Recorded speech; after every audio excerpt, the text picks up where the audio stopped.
Prezident İlham Əliyev iyulun 11-də Şuşa rayonunun Kiçik Qaladərəsi kəndində fərdi evlərin və infrastrukturun bərpası sahəsində görülən işlərlə tanış olub və kəndə qayıdan sakinlərlə görüşüb.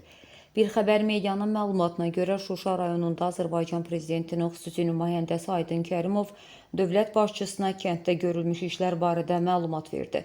Bildirildi ki, Kiçik Qaladərəsində 66 fərdi ev var. Onlardan 19-u yararsız, 47-si isə qismən yararlıdır. Bu evlərdən artıq 26-sı istismara hazırdır. Gələn il isə 21 ev hazır olacaq. İlkin mərhələdə kəndə 15 ailə qayıdıb. Bu ilin sonuna dək isə daha 11 ailə qayıdacaq.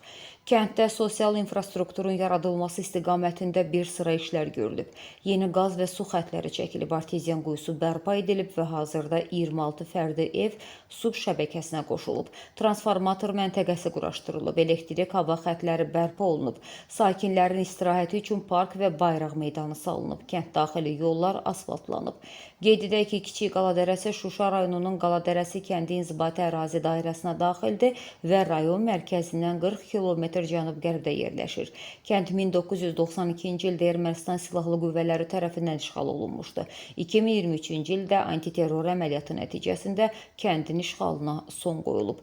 İşğaldan əvvəl kənd sakinləri əsasən heyvandarlıq, tərəvəzçilik və arıçılıqla məşğul olublar.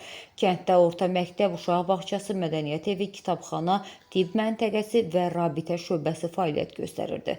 Dövlət başçısı kənd sakini Əsəd Əsədovun evində olub. Sonra Prezident İlham Əliyev kəndə qayıdan sakinlərlə görüşüb.